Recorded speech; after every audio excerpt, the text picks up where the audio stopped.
that's the reason why I have to tell my daughter I'm here in the house, because you watched her die in that house and you hold on to that pain every single day.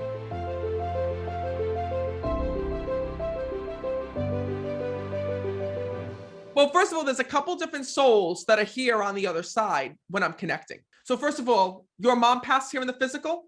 Yes. She's stepping forward when I'm connecting because I keep hearing I'm the mother. And she's also here with her mom as well when I'm speaking as well. Because they are both coming through together and they're insisting on coming through together when I'm connecting. Because they're like, no, Matt, we did everything with one another. You got to know that we were like best friends, and they're both stepping forward to let you know that they're both here.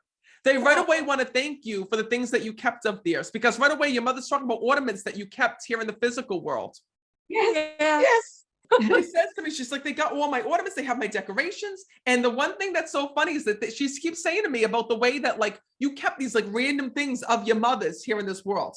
And she goes, by the way, Matt, tell my daughter, she goes, that I'm the one she hears, because she tells me you keep hearing things in the house, and like there's random times when you hear like things fall or things happen, and you keep thinking someone's breaking in your house, because I see you going like, what was that? Who was that? I just heard it while we were on this reading. So yeah. That's your mother. She says to me, Matt, I'm still in the house here.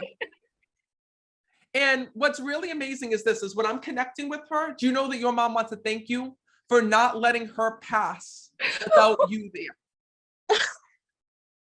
Your mom tells me that you were with her day and night before her passing here in the physical world. And she even shows me like you laying on the side of her and being on the side of her there. And were you also taking her home at the time as well? And she lived here. She lived here with us. Okay. And that's why there was a hospital bed. Did you put the hospital bed in the house? Yes, there was a hospital bed, yes. That makes sense to me, because she keeps saying to me, Matt, look, they got this bed with me. And she's showing me about you making the house into her hospital here in this world, because she was so afraid to be in a hospital or to be in another facility. Yeah. Your mom says to me, Matt, she goes, that's the reason why I have to tell my daughter I'm here in the house, because you watched her die in that house and you hold on to that pain every single day. And every single day you keep saying, oh my God, it's just so weird without my mom being here. It's so weird that, you know, I'm here. And sometimes you think about how your mom lived with you and what you would do and all these things. She says, I'm still in that house, Matt. I have not left her. And she's bringing that through. Oh yeah. Thank you. But what your mom is also telling me is this. She says, Matt, she says, I got to be honest. I was so happy when I actually got to the other side, because she says, I had watched my daughter literally, it was like you know when you have a newborn and you can't sleep because you're up every hour on the hour, you're worried about them, you're making sure they're okay. Your mother tells me that was you with her. It shows me that you would literally go and like in the middle of the night be checking on her, looking to making sure she was still breathing, making sure she was still eating, doing all of these things. And she tells me that you were such a nervous wreck when she was passing. She blamed me for trying to keep her alive. She tells me, she says, Matt, please tell my daughter.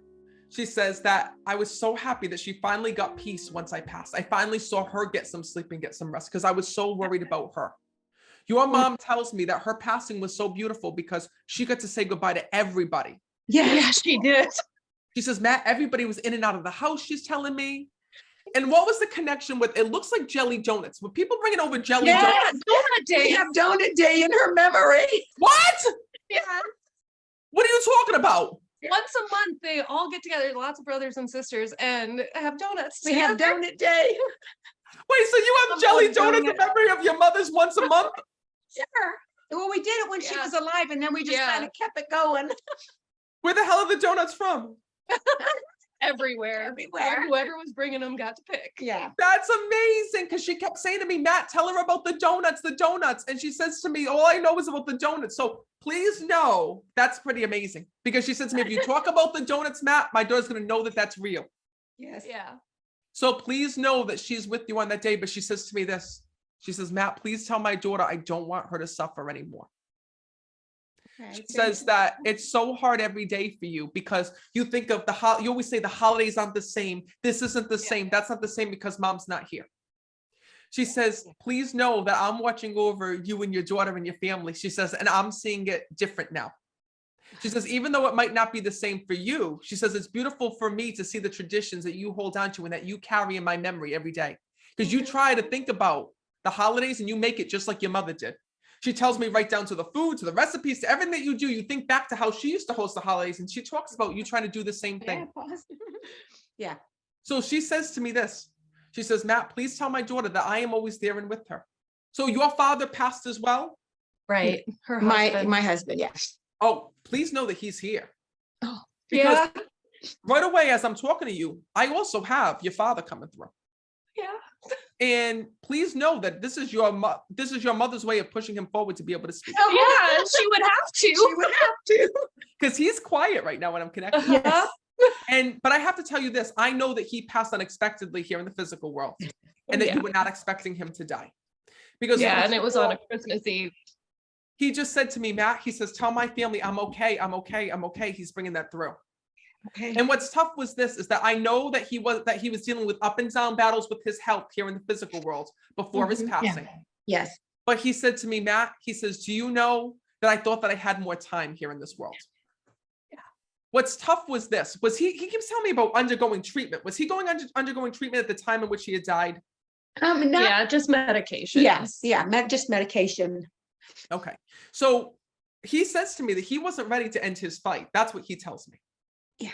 And he says to me, Matt, I thought that this was giving me more time. That's what he tells me. Yes.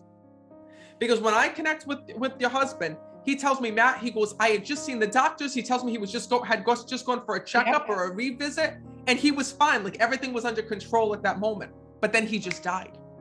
Yeah. It was that quick. I know, he tells me. And he says to me, Matt, do you know that this is the hardest thing for me? He says, because I thought that I was going to be able to tell them goodbye. I know. So listen, even though he didn't have those, That would have been. even though he didn't have those exact words with you, he tells me that you spent every moment with him here in this world. And he wants to thank you as his daughter, because he tells me that you put your whole life on hold the moment you found out that your dad was sick. I sure did. So did you move back home to be with I your am dad? spending a lot of time at Yeah. home. I live in Minnesota. Okay.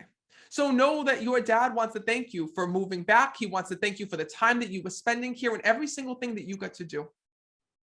Because your father says to me that even though we never got to whisper those words or say those words, he says goodbyes are sometimes said in other ways. Yes. Yes. And that's what he needs you to know. Okay. So please know that he is in spirit. And your father also tells me this. He says, Matt, I'm actually happy that I passed as quickly as I did. Yeah, we are too. I am too. I wouldn't have wanted him to suffer.